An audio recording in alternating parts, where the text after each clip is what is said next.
Assalamualaikum warahmatullahi wabarakatuh. Halo adik-adik semua. Nama kakak Sri Meli Handayani, kakak dari Pendidikan Guru Sekolah Dasar Universitas Syakuala. Pada hari ini, kita akan belajar mengenai keberagaman suku bangsa dan agama di negeriku.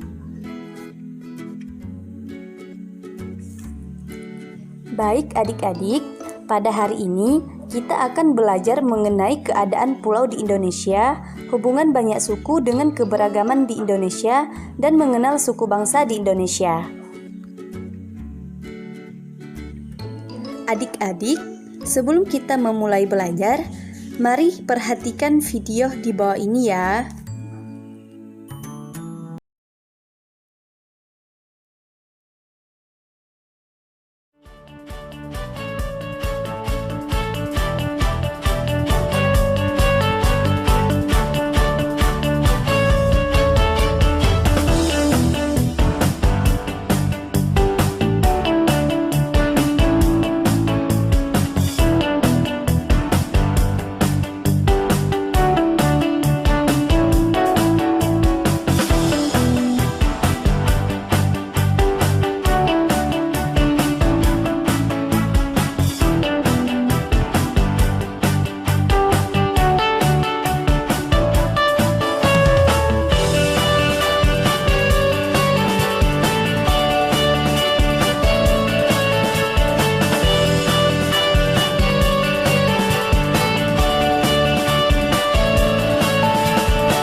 Setelah kita tadi menonton video, marilah kita berdiskusi sama-sama ya adik-adik.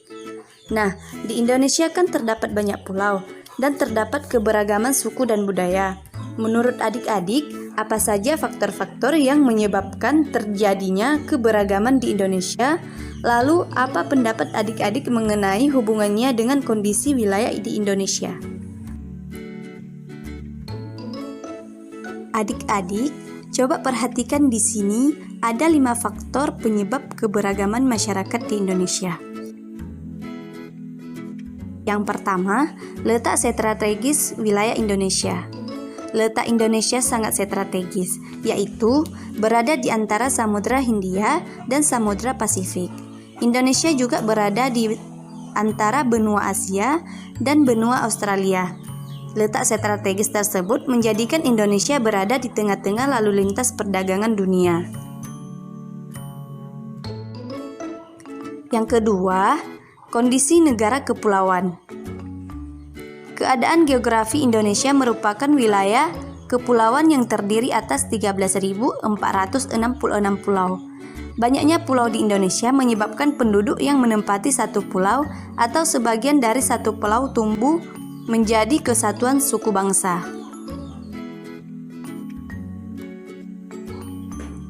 Yang ketiga, perbedaan kondisi alam.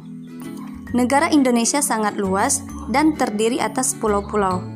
Tiap-tiap pulau itu dibatasi oleh lautan. Indonesia merupakan negara vulkanis dengan banyak pegunungan, baik gunung berapi maupun bukan gunung berapi.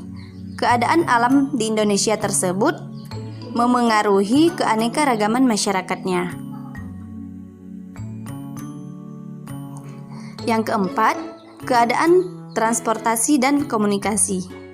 Kemajuan dan keterbatasan sarana transportasi dan komunikasi dapat memengaruhi perbedaan masyarakat Indonesia. Kemudahan sarana transportasi dan komunikasi memudahkan masyarakat berhubungan dengan masyarakat lain. Sebaliknya, sarana yang terbatas akan menyulitkan masyarakat dalam berhubungan dan berkomunikasi dengan masyarakat lain.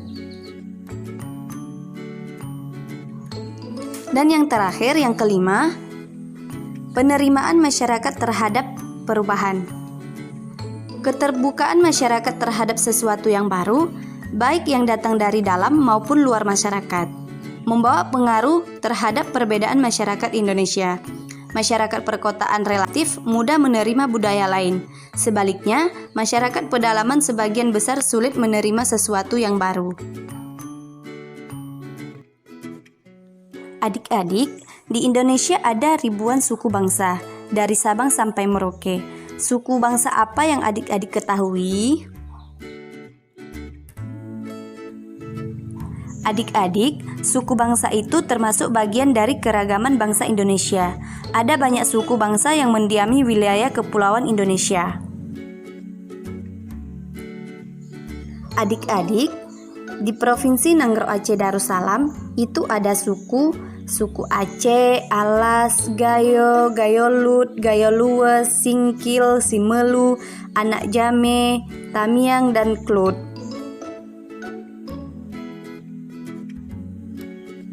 Sedangkan di Provinsi Sumatera Utara itu ada suku Batak Angkola, Batak Karo, Batak Mandailing, Batak Pakpak, Batak Simalungun, Batak Toba, Ulu, dan Nias.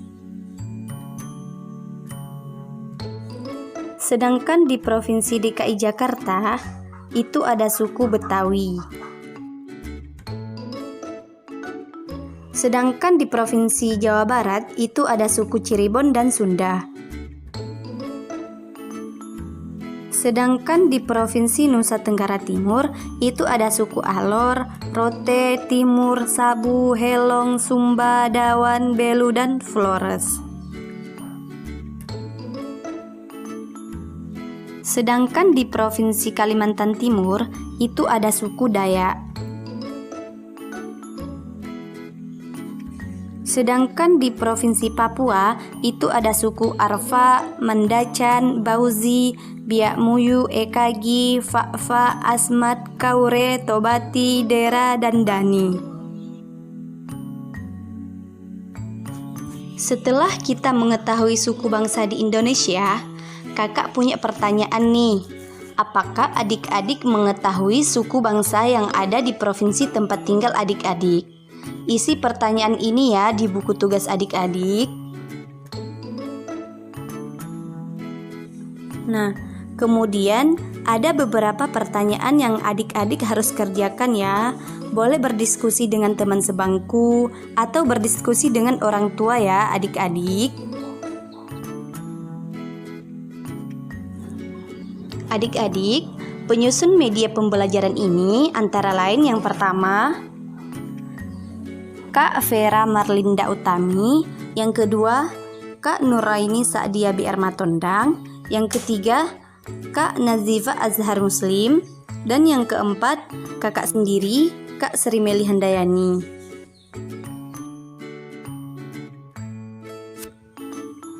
Baik, terima kasih banyak ya adik-adik atas partisipasinya. Semoga adik-adik selalu sehat. Jangan lupa untuk menjalankan alat protokol kesehatan ya, karena masih dalam masa pandemi. Adik-adik tetap semangat belajar ya, dan menggapai cita-citanya. Semoga adik-adik semua sukses. Sekali lagi kakak ucapkan terima kasih ya.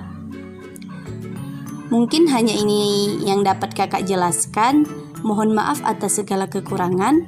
Kakak tutup dengan doa. Wabillahi taufiq wal hidayah. Wassalamualaikum warahmatullahi wabarakatuh.